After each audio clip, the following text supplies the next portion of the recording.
wabarakatuh. Alhamdulillah, wassalatu wassalamu ala rasulillah nabiyina Muhammadin wa ala alihi wa sahbihi wa man walah. Wa asyhadu an la ilaha illallah wahdahu la syarikalah wa asyhadu anna Muhammadan abduhu wa rasuluh.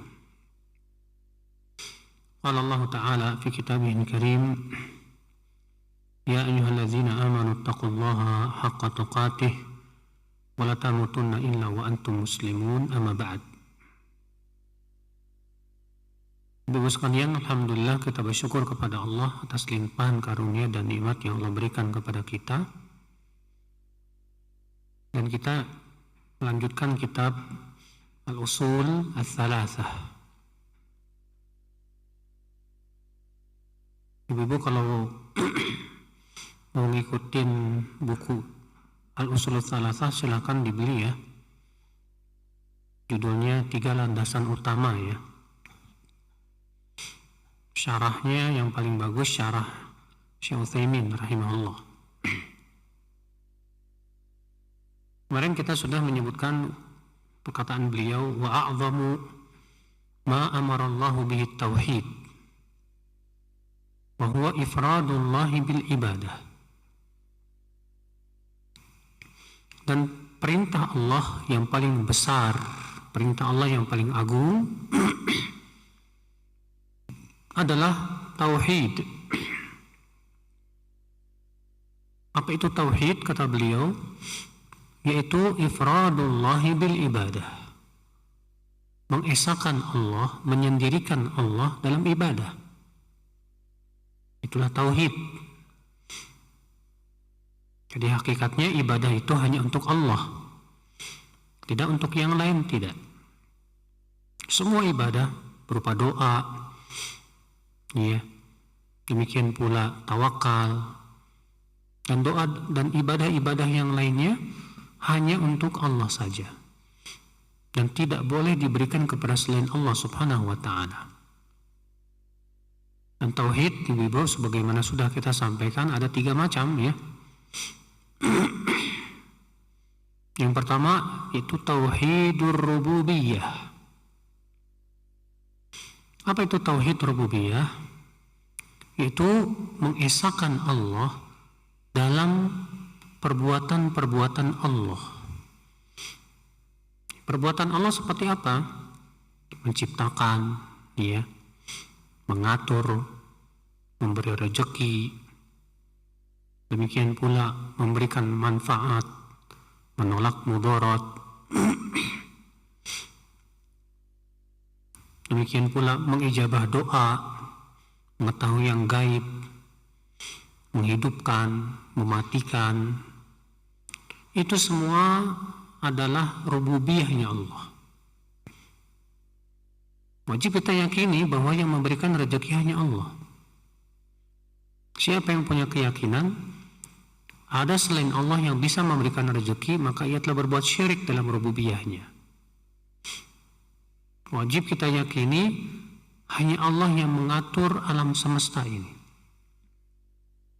Siapa yang punya keyakinan bahwa selain Allah mampu mengatur alam semesta tanpa izinnya, ya, maka ini ibu-ibu sekalian termasuk syirik besar. Wajib meyakini hanya Allah yang tahu yang gaib. Siapa yang punya keyakinan bahwa ada selain Allah yang tahu yang gaib, maka ia telah berbuat syirik dalam rububiyah. Wajib meyakini ibu-ibu hanya Allah yang bisa memberikan manfaat dan menolak mudarat. Maka siapa yang punya keyakinan bahwa ada selain Allah yang bisa menolak mudarat, memberi manfaat, ya, dengan tanpa izinnya, maka ia telah berbuat syirik dalam rububiyah. Nah, ini tauhid rububiyah. Jadi tauhid rububiyah itu ibu-ibu berhubungan dengan apa? Dengan perbuatan-perbuatan Allah. Contoh Allah berfirman, Allahu khaliqu kulli syai'. Allah lah pencipta segala sesuatu. Makanya menciptakan langit, bumi, semua yang ada di antara keduanya hanya Allah saja. Ya. Nah, ini ibu-ibu sekalian. Akan tetapi tauhid rububiyah ini, Bu, tidak cukup. Kenapa? Karena orang-orang musyrikin mereka pun meyakini tauhid rububiyah. Orang-orang musyrikin apabila dikatakan wa idza qila lahum wa la in sa'altahum man khalaqas samawati wal ard la yaqulunna Allah. Kalau kamu bertanya kepada mereka, siapa yang menciptakan langit dan bumi? Apa jawab mereka? Allah.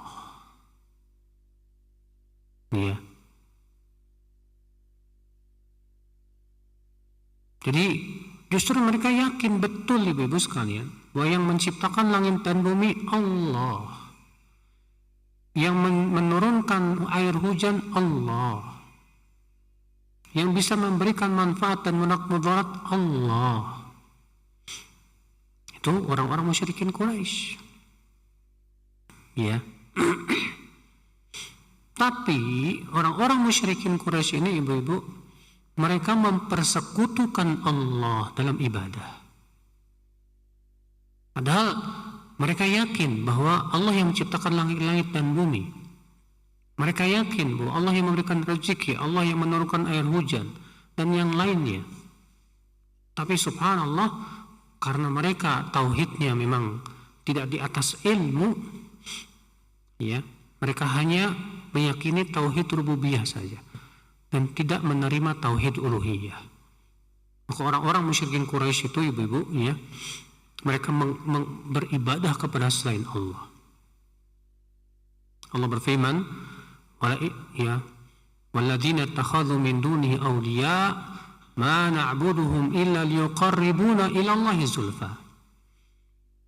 Dan orang-orang yang mengambil tandingan-tandingan selain Allah, mereka berkata, kami tidak beribadah kepada mereka kecuali agar mereka bisa mendekatkan diri kami kepada Allah sedekat-dekatnya. Jadi mereka memalingkan ibadah kepada selain Allah tujuannya supaya mereka bisa mendekatkan diri kepada Allah dengan cara seperti itu. Iya. Ini ibu-ibu sekalian. Jadi tauhid rububiyah tidak cukup. Sampai melakukan tauhid yang kedua. Apa tauhid yang kedua? Yaitu tauhidul uluhiyah. Tauhid yang kedua itu tauhidul uluhiyah. Apa sih tauhid uluhiyah itu? Yaitu ifradullah subhanahu wa ta'ala bil ibadah. Itu mengesahkan Allah dalam ibadah. Artinya ibadah itu hanya untuk Allah saja, tidak untuk selain Allah. Ya, itu tauhid uluhiyah. Maka kita hanya berdoa kepada Allah. Ya, kita hanya bertawakal kepada Allah. Kita hanya berharap kepada Allah. Kita hanya cinta kita pun kepada Allah melebihi segala sesuatu. Takut kita kepada Allah pun juga melebihi takutnya kepada segala sesuatu. Nah, ini ibu sekalian. Jadi ibadah ini jika dipalingkan kepada selain Allah, walaupun dia meyakini adanya tauhid rububiyah, maka ia musyrik. Ia telah berbuat syirik. Iya. Dan tauhid uluhiyah inilah, ibu, tauhid yang didakwahkan oleh para nabi dan rasul. Semua nabi, semua rasul berdakwah kepada tauhidul uluhiyah. Ya, Allah Ta'ala berfirman misalnya, Bu, walaqad arsalna wa ma arsalna min rasulin illa nuhi ilaihi annahu la ilaha illa ana fa'budun. Tidaklah kami utus seorang rasul pun kecuali kami wahyukan kepadanya bahwa tidak ada ilah yang berhak disembah kecuali aku, maka sembahlah aku, kata beliau. Ia kata Allah Subhanahu wa taala. Allah juga berfirman, "Wa laqad ba'atsna fi kulli ummati rasula an i'budullah wajtanibut taghut." Sungguh kami telah mengutus pada setiap umat itu seorang rasul, dan rasul itu berkata, "An i'budullah," hendaklah kalian beribadah kepada Allah. "Wajtanibut taghut," dan jauhi taghut. Apa itu taghut? Taghut itu semua yang diibadahi selain Allah. Iya. Nah ini ibu-ibu sekalian. Makanya para nabi yang mereka dakwahkan itu tauhidul uluhiyah. Ini tauhid yang kedua. Tauhid uluhiyah. Tauhid yang ketiga itu tauhidul asma was sifat. Itu tauhid asma was sifat. Apa itu?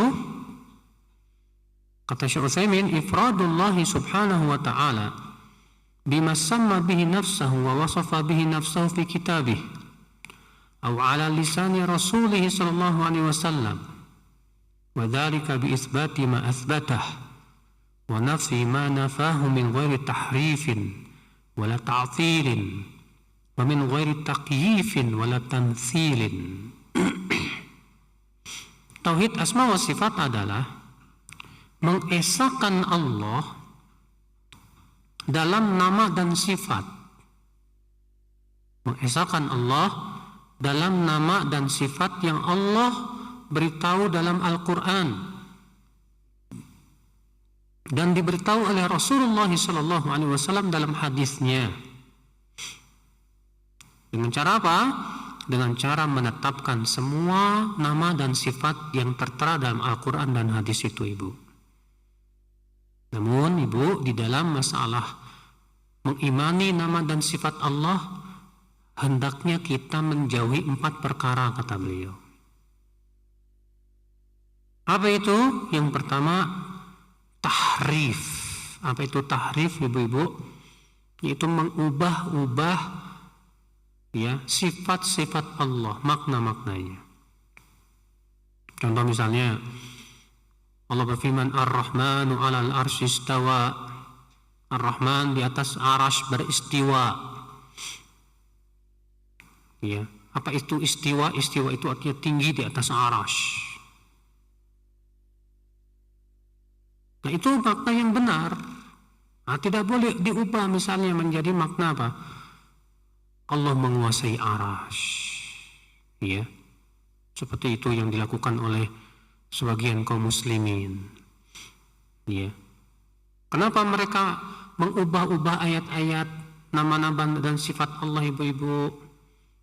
Karena mereka menganggap menetapkan sifat Allah sesuai dengan lahiriah Al-Quran itu kufur, katanya, na'udzubillah. Ya. Sehingga harus diubah maknanya sesuai dengan yang mereka inginkan. La haula wala quwata illa billah. Tidak layak seorang hamba bersikap demikian. Seorang hamba itu wajib mengimani sesuai yang dikabarkan, udah, titik. Kalaupun gak masuk di akal dia, ya, kita wajib imani saja. Allahu ala kulli syai'in qadir. Allah Maha Kuasa atas segala sesuatu, ibu-ibu sekalian. Ya. Ketika kita mendengar hadis misalnya, ibu-ibu, Allah turun ke langit dunia pada sepertiga malam terakhir, imani bahwa Allah turun ke langit dunia pada sepertiga malam terakhir. Tapi sebagian orang ada yang berkata, wah, sepertiga terakhir kan selalu ada nih di dunia nih. Kita katakan, ya akhi, tidak ada yang mustahil bagi Allah. Tidak ada yang sulit bagi Allah. Allahu ala kulli syai'in qadir. Allah itu Maha Kuasa atas segala sesuatu. Cukup kamu imani saja sebagai seorang hamba. Kamu meragukan kemampuan Allah? Ya. Kalau kamu meragukan kemampuan Allah, termasuk kufur itu. Ya. Demikian pula ketika kita baca ayat bal yadahu mabsutatan. Justru 2 tangan Allah terbuka. Udah cukup imani saja, Allah punya 2 tangan, selesai. Jangan diubah-ubah maknanya seperti yang dilakukan oleh sebagian kaum muslimin. Oh, maksudnya yad di situ yaitu nikmat. Kita katakan, masa nikmat Allah cuma 2? Orang bentuknya kan mutsanna 2. Oh, maksudnya itu kekuasaan. Masa kekuasaan Allah cuma 2? Redaksinya saja menolak tahrif seperti itu. Karena bentuknya 2 kok, bal yadahu. Sehingga maknanya hanya 1, yaitu tangan. Justru 2 tangan Allah terbuka. Udah imani aja, gak usah kamu pikirkan pakai otak kamu. Iya. Dan yakini bahwa tangan Allah tidak mungkin sama dengan tangan makhluknya.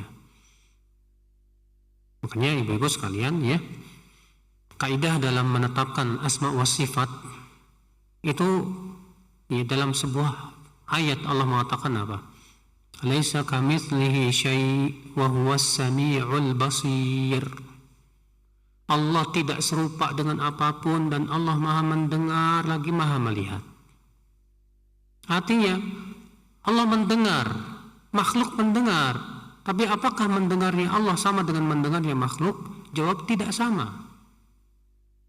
Allah melihat, makhluk melihat. Apakah berarti melihatnya Allah sama dengan melihatnya makhluk? Jawabnya tidak sama. Demikian pula Allah punya 2 tangan, makhluk punya 2 tangan. Tapi apakah 2 tangan Allah sama dengan 2 tangan makhluk? Jawab tidak sama. Cukup kita imani saja Allah punya 2 tangan, selesai. Iya. Demikian pula ketika kita mendengar ya hadis yang menyebutkan ya bahwa Allah tertawa, wajib imani. Jangan dipikir-pikirkan dengan pikiran kita. Sebab kalau kita pikirkan yang namanya tertawa itu pasti yang terbayang di pikiran kita apa? Ada mulut sedang ya tertawa gitu Bu. Ada giginya dan yang lainnya, kita katakan itu makhluk. Tertawanya Allah tidak serupa dengan tertawa makhluk. Cukup imani saja. Bagaimana cara tertawanya Allah kita tidak tahu. Iya. Nah ini ibu-ibu sekalian. Jadi yang pertama, jangan mengubah-ubah makna-makna sifat-sifat Allah. Yang kedua yang harus dijauhi ibu-ibu dalam menetapkan nama dan sifat Allah, apa itu? Ta'til. Apa ta'til? Ta'til itu artinya menolak sifat-sifat Allah. Ya, hanya karena klaim katanya nggak masuk di akal. Ya, menolak Allah punya 2 tangan, menolak Allah punya wajah, menolak hadis-hadis yang sahih bahwa Allah punya 2 mata, menolak Allah turun ke langit dunia padahal hadisnya sahih riwayat Bukhari dan Muslim hanya karena katanya nggak sesuai dengan akal. Ya, menolak Allah akan terlihat di surga hanya karena itu berkonsekuensi kepada jisim, ya, jasad. Dan akhirnya berapa banyak ratusan hadis dan ayat ditolak hanya karena apa? Nggak sesuai dengan akal katanya. La haula wala quwata illa billah. Iya, kita katakan hai hamba, hai manusia, siapa yang lebih tahu tentang sifat Allah? Kamu atau Allah? Ada apa kamu kemudian mengatur Allah dengan ya akal-akal kamu, lalu kamu katakan, ya Allah, engkau wajib punya sifat sekian, engkau boleh punya sifat sekian, engkau enggak boleh begini-begini. Bukankah kewajiban hamba itu adalah ngikutin pemberitaan dari Allah? Kan aneh Bu ya, kalau misalnya si hamba yang ngatur Allah, sifat wajib ada 20 bagi Allah. Kok wajib? Siapa yang mewajibkan? Kan harusnya kan mewajibkan tuh Allah dan Rasulnya. Kok ini si hamba yang mewajibkan Allah? Ya, ini kan aneh. Ya, kok manusia yang ngatur Allah Subhanahu wa Ta'ala? Padahal seharusnya kan seorang hamba imani saja cukup apa yang dikabarkan oleh Allah dan Rasulnya. Nah, ini ibu-ibu sekalian. Kemudian yang ketiga kata beliau min ghairi takyifin, tidak boleh takyif. Apa itu takyif? Takyif artinya mempertanyakan tata cara sifat Allah. Ada seorang laki-laki datang kepada Imam Malik, ibu-ibu. Apa kata orang ini kepada Imam Malik? Ar-Rahmanu 'alal arsy istawa. Ar-Rahman beristiwa di atas arasy. Kaifa istawa? Bagaimana cara beristiwanya? Wah, mendengar itu Imam Malik langsung menunduk. Kemudian beliau berkata, al-istiwa'u ma'lum wal kaifu majhul wal imanu bihi wajib was su'alu anhu bid'ah. Makna istiwa itu sudah diketahui secara bahasa. Mempertanyakan bagaimana caranya, bagaimana tata caranya kita tidak tahu, karena Allah tidak pernah memberitahunya. Mengimani bahwa Allah beristiwa di atas arasy, kata Imam Malik, wajib. Dan mempertanyakan bagaimana tata caranya itu bid'ah. Jadi kita nggak usah mempertanyakan gimana sih bentuk tangan Allah. Disebutkan dalam hadis bahwa Allah itu memiliki jari jemari. Udah imani aja, jari Allah tidak mungkin sama dengan jari makhluk. Jangan dipikirkan. Terkadang kalau kita pikirkan dengan akal kita susah. Bagaimana kita hendak memikirkan rahasia Allah? Susah. Kewajiban kita imani saja sudah. Kemudian yang terakhir, wala tamtsil, dan tidak boleh menyerupakan Allah dengan makhluknya, dengan mengatakan tangan Allah sama dengan tangan saya. Nggak boleh. Kita katakan tangan Allah tidak serupa dengan tangan makhluknya. Kalau sesama makhluk saja nggak sama kok. Monyet punya tangan, manusia punya tangan. Apakah tangan manusia sama dengan tangan monyet, ibu? Nggak sama. Gajah kuat, semut kuat. Apakah berarti kekuatannya sama? Ya nggak sama. Elang melihat, manusia melihat. Apakah berarti penglihatan manusia sama dengan penglihatan elang? Tidak sama. Maka jangan itu kalau antara makhluk saja berbeda, apalagi antara Allah dengan makhluknya, nggak bakalan sama.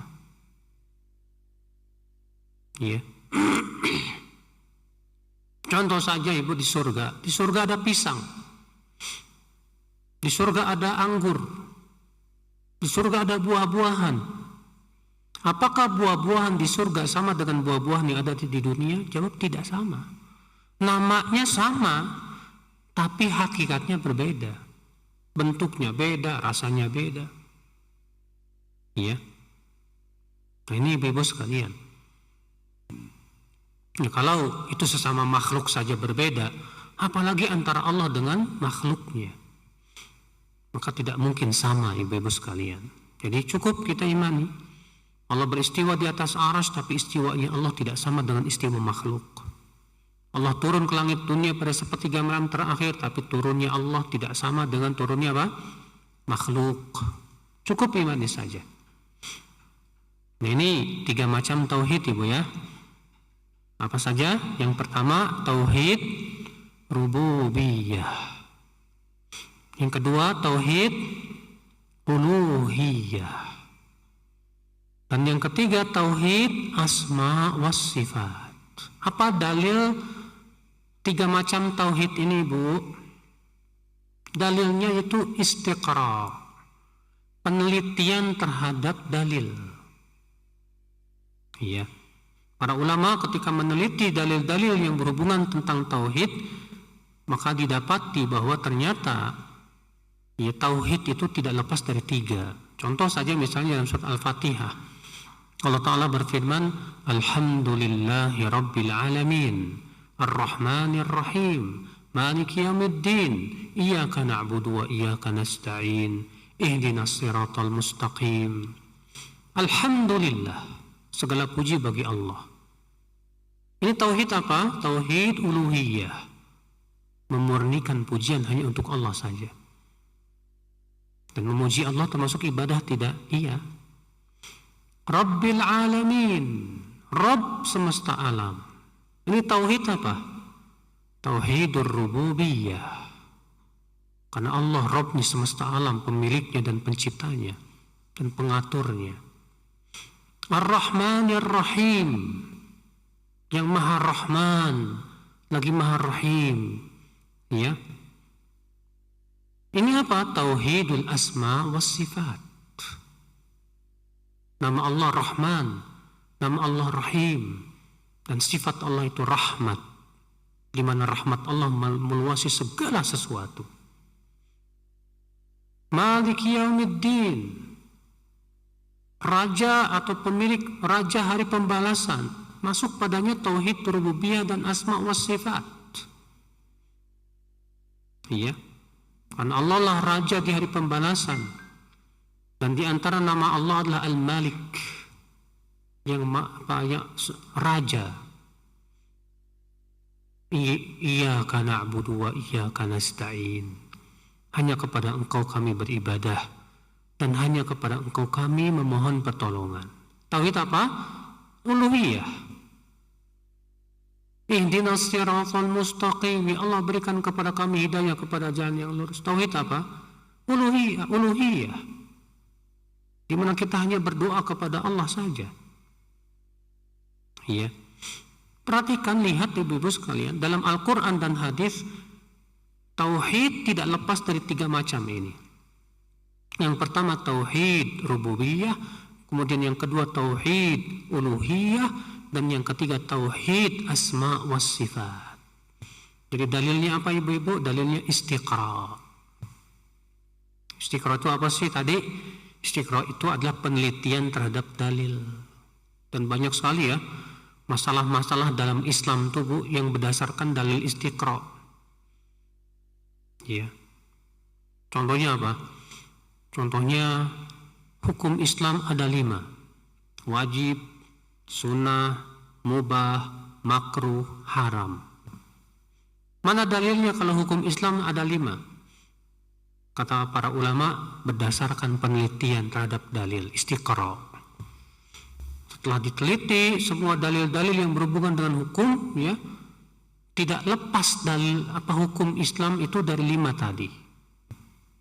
Adapun hadis yang mengatakan hukum Islam ada 5, nggak ada. Ya, tapi kenapa para ulama menyimpulkan bahwa hukum Islam ada 5? Jawabnya tadi. Ya. Demikian pula para ulama membagi salat sunnah ada 2. Sunnah mutlak dan salat sunnah muqayyad. Mana dalilnya? Nggak ada dalilnya, tapi berdasarkan penelitian. Setelah mereka teliti dalil-dalil tentang salat sunnah, tampak bahwa salat sunnah itu ada 2 macam. Ada salat sunnah mutlak, ada salat sunnah muqayyad yang terikat dengan waktu dan tempat. Ya. Nah, ibu-ibu sekalian, jadi namanya dalil istiqra. Makanya kan kalau ada orang yang mengatakan tidak ada dalilnya pembagian tauhid menjadi 3, maka kita katakan kepada dia, mana dalilnya hukum Islam ada 5? Iya. Kalau dia mengatakan, oh dalilnya istiqra, kita katakan ini pun juga dalilnya istiqra. Iya. Bahkan subhanallah kita lihat banyak kaum muslimin menolak pembagian tauhid menjadi 3. Tapi kemudian menetapkan bahwa sifat wajib Allah itu hanya 20. Ketika kita tanya, mana dalilnya sifat wajib bagi Allah hanya 20? Enggak ada dalil ternyata. Hanya berdasarkan otak-otakan saja, akal-akalan. La haula wala quwata illa billah. Nah ini ibu sekalian, ya. Jadi tauhid sekali lagi ada 3 macam tadi. Baik, kita lanjutkan ibu-ibu. Lalu beliau berkata penulis, wa a'dhamu ma naha anhu syirk. Dan larangan Allah yang paling besar adalah syirik. Larangan Allah yang paling besar adalah syirik. Apa itu syirik?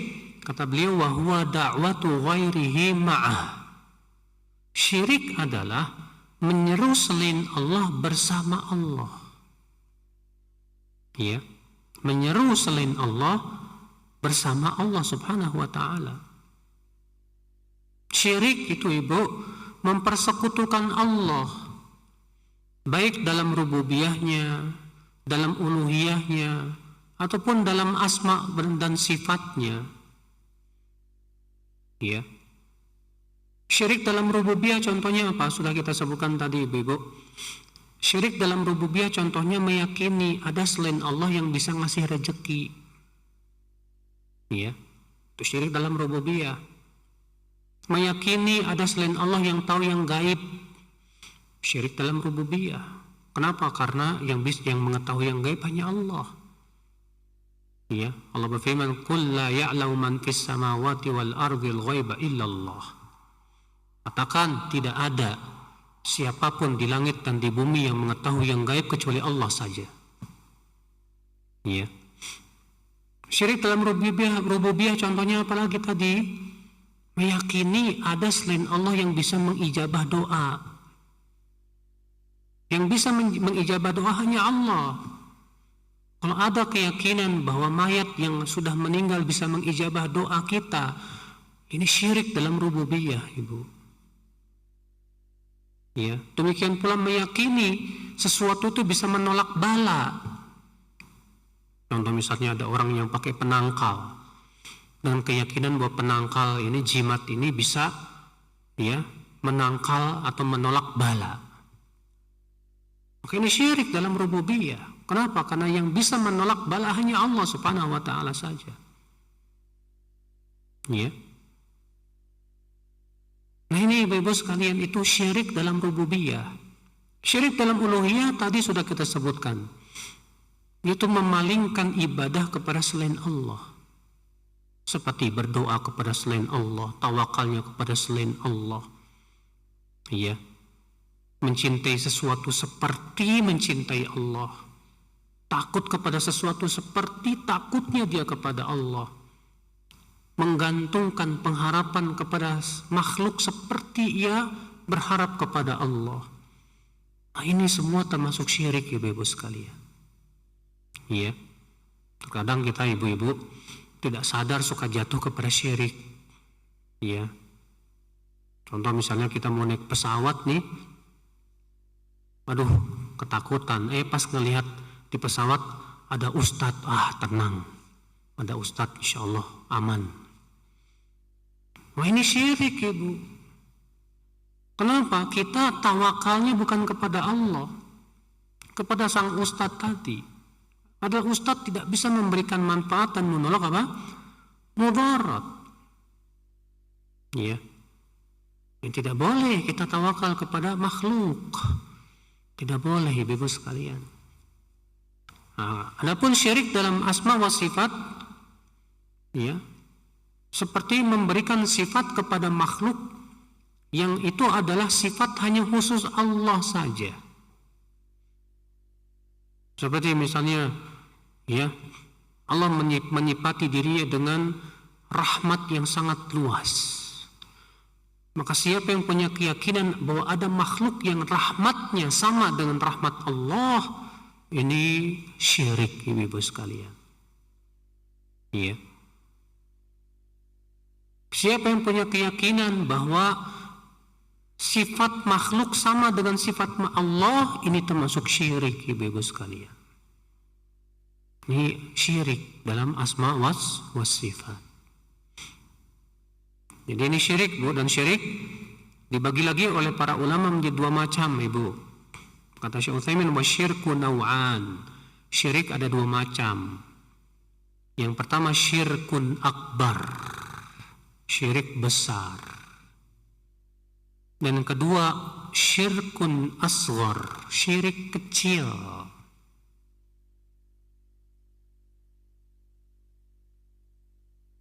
Apa itu syirik besar, ibu-ibu sekalian?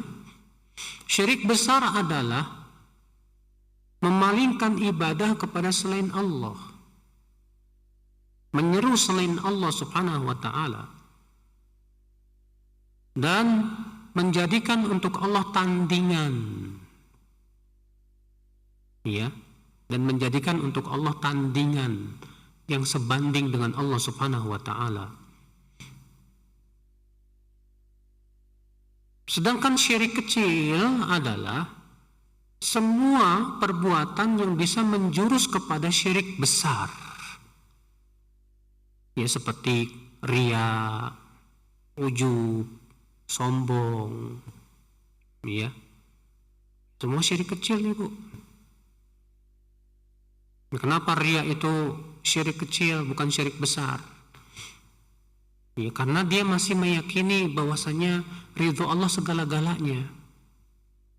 Tapi kalau dia sudah meyakini bahwa ridho manusia segala-galanya, dan bahwa ridho manusia setara dengan ridho Allah, ini baru masuk kepada syirik besar. Tapi kalau ada orang yang mengharapkan ridho manusia, tapi masih meyakini bahwa ridho Allah segala-galanya, tapi masih mengharapkan ridho manusia, ini syirik kecil namanya. Dan syirik kecil itu lebih berat daripada dosa besar, Bu. Sekecil-kecilnya syirik itu lebih berat daripada dosa besar. Ya. Makanya kata Ibnu Qayyim, ya, riya, ujub, sombong itu lebih berat daripada zina, minum arak, dan dosa-dosa besar yang lainnya. Iya. Ngeri, Bu. Jadi ini syirik ada dua macam. Yang pertama apa? Syirik besar. Yang kedua apa? Syirik kecil. Apa bedanya syirik besar sama syirik kecil, Bu?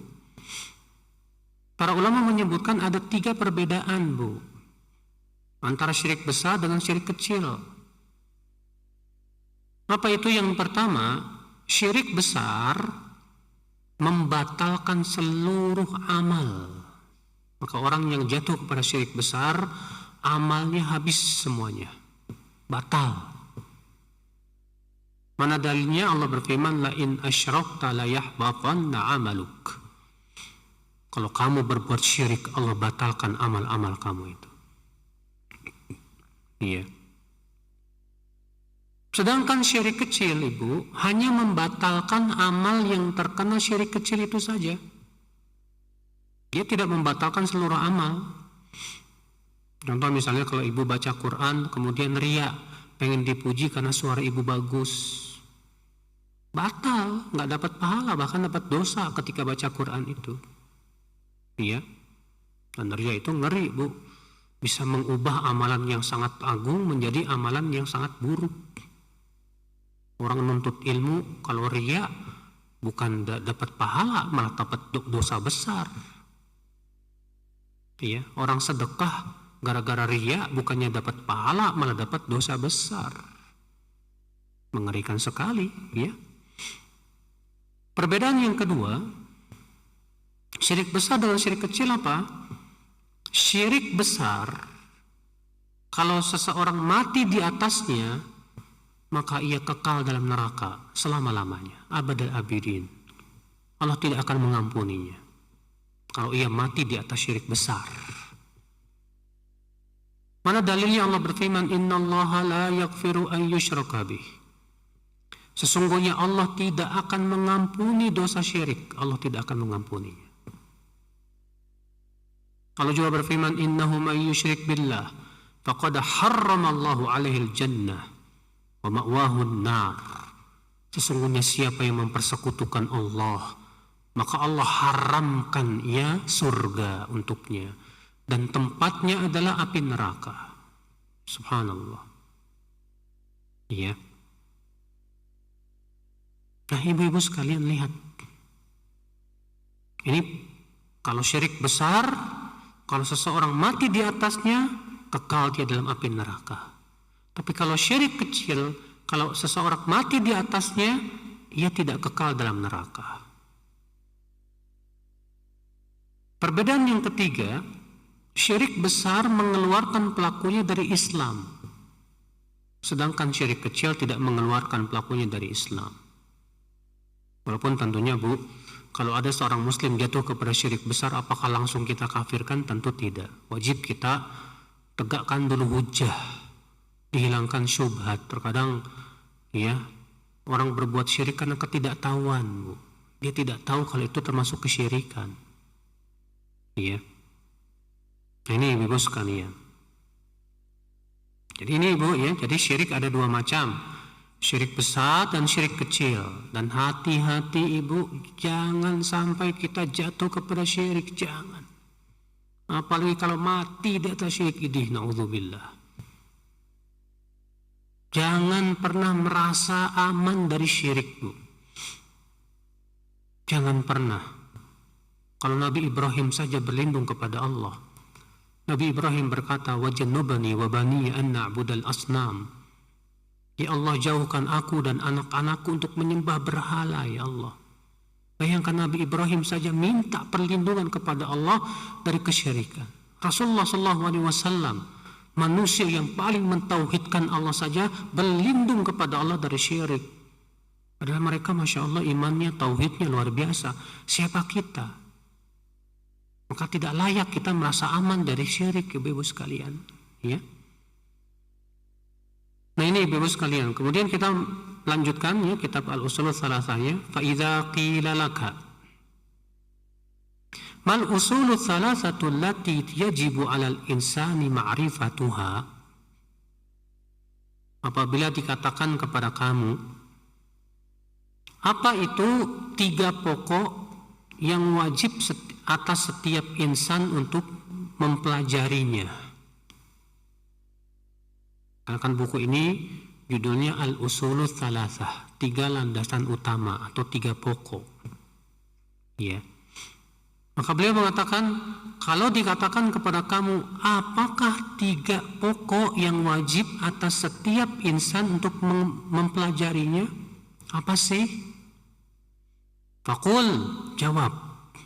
Apa 3 pokok itu? Ma'rifatul abdi rabbah, yang pertama mengenal Allah. Ya.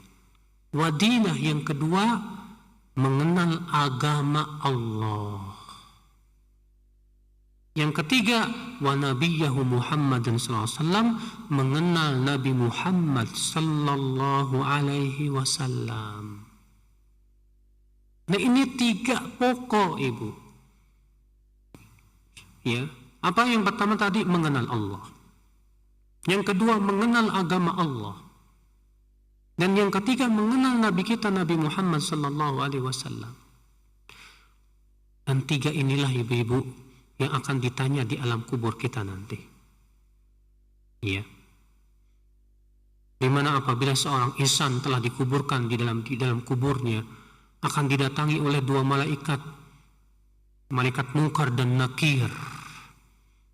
Lalu kemudian malaikat itu menanyai, ya, dan bertanya kepada si mayat itu, siapa Rabbmu? Apa agamamu? Siapa nabimu? Jadi kita akan ditanya tentang 3 ini, Bu. Berarti kewajiban kita, setiap kita wajib belajar tentang 3 perkara ini. Kita nggak bakalan ditanya, Bu, tentang rumus matematika, nggak bakalan. Kita tidak akan ditanya tentang ilmu fisika, enggak. Ilmu kimia, enggak. Yang akan ditanya di alam kubur nanti tentang 3 ini. Siapa Tuhanmu? Berarti kewajiban kita mengenal Allah. Ya. Nah, ibu-ibu sekalian. Jadi ini 3 pokok. Yang pertama apa tadi? Mengenal Allah. Kata Syekh Utsaimin rahimahullah, ma'rifatullah takunu bi asbab. Mengenal Allah itu dengan beberapa sebab. Minhan nazar wa tafakkur fi makhluqatihi. Di antaranya melihat makhluk-makhluk Allah dan memikirkannya, ibu. Ya. Fa inna dzalika yuaddi ila ma'rifati wa ma'rifati 'azimi sultani wa tamami qudrati wa hikmati wa rahmati. Sebab kalau kita melihat makhluk-makhluk Allah, itu menyebabkan kita akan mengenal bagaimana kekuasaan Allah yang luar biasa. Hikmah dan kasih sayangnya. Allah berfirman dalam surat Al-A'raf, ya, awalam yanzuru fi malakutis samawati wal ard. Tidakkah mereka melihat, ya, di kerajaan langit dan bumi ini? Wa ma khalaqallahu min syai'. Tidakkah mereka melihat apa yang Allah ciptakan? Ya. Coba pikirkan, gunakan akal pikiran kita untuk melihat makhluk-makhluk Allah yang luar biasa itu, Ibu. Makanya Allah berfirman, inna fi khalqis samawati wal ard wa ikhtilafil laili wan nahar la ayati liulil albab. Sesungguhnya dalam penciptaan langit dan bumi, pergantian siang dan malam, terdapat tanda-tanda kebesaran Allah bagi orang yang punya akal pikiran, Ibu. Iya. Coba aja kita pikirkanlah sebuah contoh, misalnya kalau Ibu melihat hujan yang turun, bagaimana kekuasaan Allah menyimpan air hujan yang sangat banyak itu di awan. Bayangkan, yang namanya awan itu kan, ya, yang bergantung di bumi, di langit itu. Kalau kita pergi ke awan, lalu kita masuk ke awan, gak ada apa-apa, cuma, ya, itu kayak asap gitu, Bu. Tapi kok bisa membawa air hujan yang luar biasa banyak, berton-ton jumlahnya. Iya. Bukankah itu menunjukkan akan kuasa Allah? Lalu Allah turunkan air hujan tuh, Bu, lihat deh sama Ibu. Allah turunkan air hujan tuh sebagai berbentuk tetesan-tetesan, Bu. Bayangkan kalau air hujan tuh turunnya seperti Ibu menuangkan air dari ember, hancur, Bu. Tapi Allah jadikan itu tetesan-tetesan. Kecepatan tetesannya telah Allah tuturkan, telah Allah tentukan semuanya. Bayangkan kalau tetesan air hujan kecepatannya 100 km per jam, aduh, hancur. Iya. Coba kita berpikir deh. Jangan cuma mikirin makanan aja, mikirin masakan aja, mikirin kuliner aja. Iya. Sayang banget, Bu, kalau pikiran kita hanya untuk mikirin makanan doang, seputar perut dan kemaluan. Coba kita gunakan akal pikiran yang Allah berikan kepada kita itu untuk memikirkan tentang makhluk-makhluk Allah yang luar biasa. Bagaimana Allah menumbuhkan pepohonan, ya. Bagaimana Allah menciptakan semut, subhanallah. Kalau Ibu lihat semut itu, dia berjalan ke sana kemari seharian tak ada hentinya, bekerja terus, ya, Masya Allah. Bayangkan kalau kita bekerjanya kayak semut, Bu, aduh, gak bakalan kuat, Ibu. Iya. Nah, ini coba Ibu-ibu sekalian, kenali Allah diantaranya yang pertama ini, dengan melihat, memikirkan makhluk-makhluk Allah subhanahu wa ta'ala. Yang kedua, diantara cara mengenal Allah, apalagi kata beliau, ma'rifatul abdi rabbahu an-nazar fi ayati syar'iyyah, yaitu memperhatikan ayat-ayat syar'iyah berupa wahyu yang Allah turunkan kepada Rasulullah. Ya, berupa apa? Al-Quran. Baca Al-Quran sama Ibu. Jangan sampai Al-Quran itu gak dibaca, Bu. Baca sambil ditadaburi, dipahami. Jangan sampai baca Quran hanya sebatas mikirin tajwidnya doang. Sebagian ibu-ibu itu, ada yang perhatian terhadap Al-Quran cuma tajwidnya doang. Ya, bagaimana memperbagus makhorijul huruf. Ya, itu bagus memang, tapi kurang kalau cuma tajwid doang. Tujuan diturunkan Al-Quran itu untuk ditadaburi. Maka kita harus lebih semangat lagi untuk mentadaburi Al-Quran. Allah berfirman, afala yatadabbarun Al-Quran. Tidakkah mereka mentadaburi Al-Quran? Am ala qulubin aqfaluha. Ataukah hati mereka itu ada kunci-kuncinya, ada gembok-gemboknya. Iya. Nah, ibu-ibu sekalian, coba baca Quran. Masa waktu yang begitu banyak gak ada waktu buat baca Quran? Iya. buat membaca terjemahnya. Kalau ibu bisa, alhamdulillah, sehari cuma 10 ayat Ustadz saya baca Al-Quran dan terjemahnya. Ya kalau bisa tafsirnya, alhamdulillah. Yang penting kita ada terus mentadaburi Al-Quran, ibu, agar bertambah keimanan kita kepada Allah Subhanahu wa Ta'ala. Iya. Nah, itu mengenal Allah. Yang kedua apa? Mengenal agama Allah, Islam. Agama Allah itu apa? Islam. Allah berfirman, "Inna dina indallahil Islam." Sungguhnya agama di sisi Allah hanyalah Islam. Allah berfirman, "Wa man yabtaghi ghairal islami dina fala yuqbala min."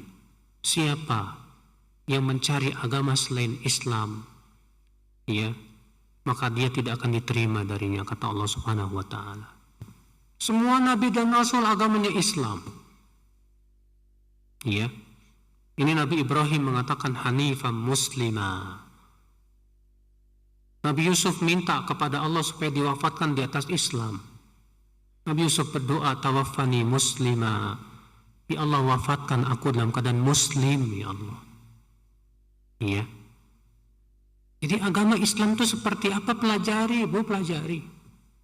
Jangan cuma ngaku-ngaku saya muslim, tapi nggak paham sama sekali tentang agama Allah.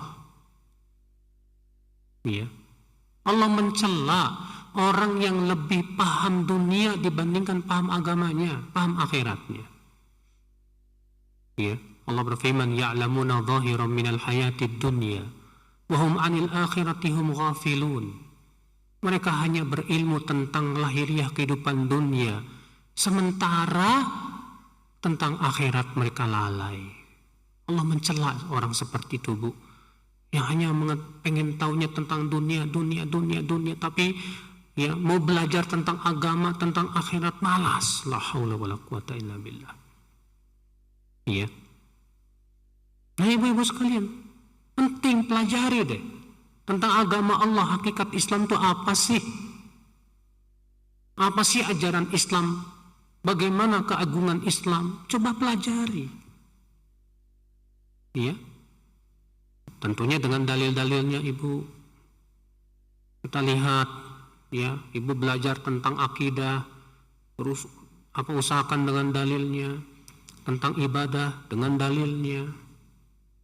Iya. Mengenal agama. Kemudian yang ketiga, mengenal Nabi Muhammad sallallahu alaihi wasallam. Ingat, ibu-ibu sekalian, kita akan ditanya ya oleh Allah tentang Nabi kita, Nabi Muhammad sallallahu alaihi wasallam. Rasulullah bersabda, "Fabitus alun." Kalian akan ditanya tentang aku, kata Rasulullah. Kita akan ditanya ya tentang sikap kita terhadap Rasulullah sallallahu alaihi wasallam.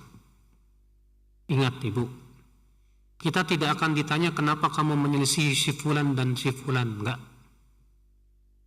Kita akan ditanya kenapa kamu menyelisih Rasulullah sallallahu alaihi wasallam. Iya. Karena kenali Rasulullah. Kenali Rasulullah. Ya, Ibu tahu tidak? Orang Yahudi dan Nasrani itu sangat mengenal Nabi Muhammad loh. Allah yang mengatakan begitu dalam Al-Quran.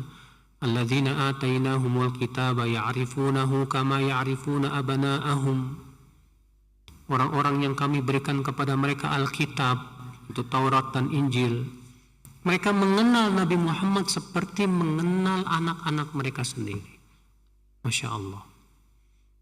Maka kita sebagai seorang Muslim yang mengaku pengikut Rasulullah SAW, kenali Rasulullah, bagaimana kehidupan beliau, akidah beliau, ibadah beliau, akhlak beliau, dakwah beliau, bagaimana di dalam rumah tangga beliau. Kenali, ibu-ibu sekalian. Ini penting sekali. Ini ibu-ibu sekalian, ya. Jadi 3 landasan utama, 3 pokok yang akan ditanya setiap kita di alam kubur, 3 tadi. Maka wajib setiap kita belajar tentang 3 perkara tadi. Ya, mengenal Allah, mengenal agama Allah dan mengenal Rasulullah sallallahu alaihi wasallam. Baik, sekarang kita buka tanya jawab.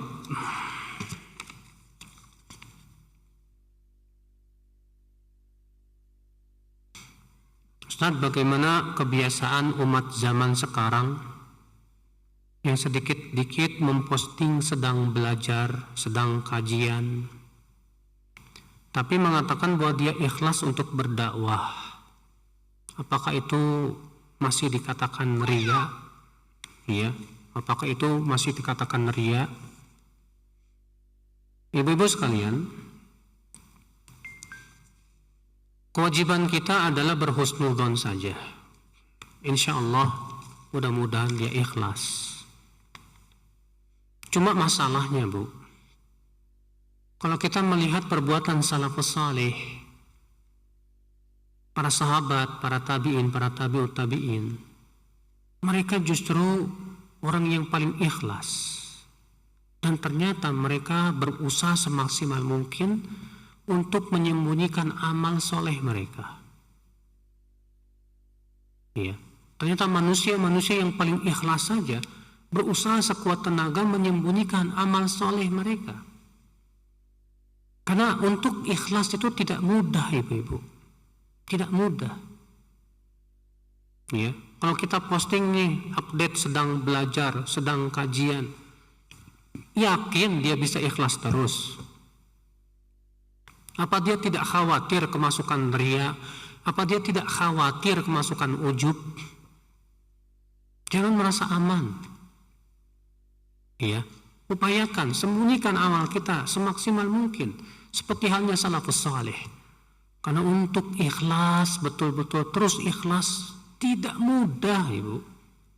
Ya, jangan sampai kemudian kita membuka pintu syaitan untuk menjerumuskan kita kepada riya, ibu-ibu sekalian.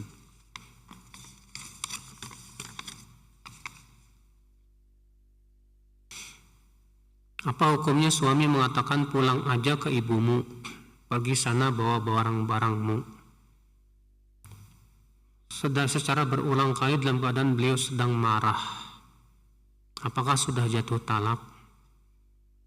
Kalau marahnya itu marah yang sangat marah sehingga tidak bisa mengontrol ucapan, maka itu tidak jatuh talak. Kalau ternyata marahnya itu biasa-biasa saja, lalu dia berkata pergi sana bawa barang-barangmu, kita tanya, maksud tujuan kamu itu mengucapkan kamu itu apa? Ya. Kalau dia maksudnya adalah hanya sebatas ancaman saja, bukan untuk mentalak, maka tidak jatuh talak. Ya, kenapa? Karena ini namanya talak yang tidak sharih, dan talak yang tidak sharih membutuhkan kepada niat, ibu. Ya. Demikian pula suami mengatakan kalau sudah nggak mau sama saya cari aja sana yang lain, yang baru. Itu juga kita lihat, kamu ngomong tuh maksudnya apa? Dalam rangka cerai apa gimana? Kalau dia mengatakan enggak, cuma mengancam saja, bukan talak, maka tidak jatuh talak. Iya.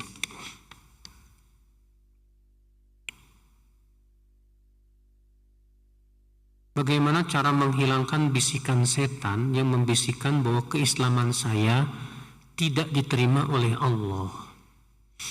Ibu bersyahadat kan, meyakini Allah satu-satunya zat yang berhak disembah? Yakin? Alhamdulillah. Ibu beriman kepada adanya malaikat? Beriman. Kitab-kitab suci? Beriman. Ibu beriman kepada hari akhirat? Beriman. Ibu beriman kepada para nabi dan rasul? Beriman, alhamdulillah. Ibu mengimani semua yang ada dalam Al-Quran? Beriman. Yakin Al-Quran itu benar? Yakin. Ibu beriman kepada semua yang dikabarkan Al-Quran, bahwa itu yang dikabarkan Al-Quran pasti benar? Yakin. Ibu beriman kepada Rasulullah dan semua yang dibawa oleh Rasulullah berupa ajaran tauhid. Ya, demikian pula ibadah dan yang lainnya. Ya, saya beriman. Masya Allah, ibu muslimah. Ya. Maka nggak usahlah kita dengarkan lagi bisikan-bisikan setan selama kita beriman. Cukup kita berlindung. A'udzubillahi minasyaitonirrajim. Katakan amantu billah. Aku beriman kepada Allah. Iya. Selama hidup ibu ana belum pernah sholat, Ustaz, ya Allah, musibah banget ini, Bu. Dan terjerumus kepada syirik besar. Aduh, ya Allah. Mengerikan kalau mati di atasnya ini, Bu. Namun setiap hari ana mendoakan ibu ana, apakah dosa ibu ana diampuni? Ya mas, selama masih terus berbuat syirik gak bakalan diampuni lah. Kewajiban ibu dakwahi terus, dakwahi. Ajak ya, pahamkan tentang hakikat tauhid. Ya, bahwa kita ini hamba Allah. Siapa pencipta kita? Siapa Tuhan kita? Allah. Pahamkan bahwa ibadah itu hanya untuk Allah, tidak untuk yang lainnya. Ya. Apakah berdosa jika seseorang hanya nyaman dengan meruqyah dirinya sendiri dengan doa-doa yang diajarkan oleh Rasulullah SAW ketika dia sakit? Dia tidak nyaman dengan pengobatan medis, dia mencukupkan diri berikhtiar dengan membaca doa-doa ruqyah tadi. Ya boleh-boleh saja. Namun Nabi SAW menganjurkan kita untuk berobat. Rasulullah bersabda, tadawau ya ibadallah wala tadawau bil haram. Berobatlah ya hamba-hamba Allah dan jangan berobat dengan yang haram. Ya. Maka kita cari ya dokter atau tabib yang memang betul-betul ahli. Ya.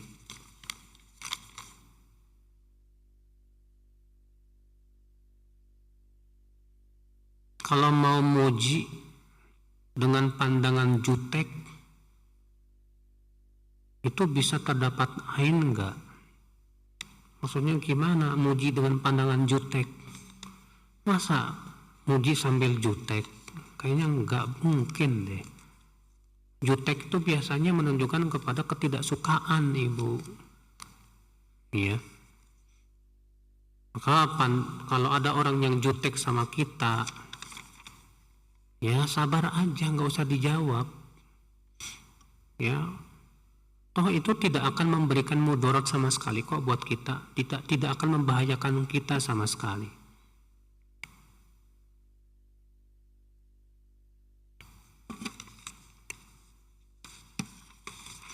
Kalau guru tahsin sangat bagus dalam ilmu tahsinnya, tapi dia menyimpang, Ustaz. Apakah masih boleh kita belajar? Kalau sudah tidak ada lagi selain dia, artinya yang betul-betul di atas sunnah, ya, ternyata adanya cuma dia, boleh dalam rangka untuk memelihara dan melestarikan ilmu tersebut. Tapi selama masih ada guru yang di atas sunnah dan tidak menyimpang, wajib kita belajar kepada yang tidak menyimpang ini supaya tidak terkena syubhatnya, Ibu.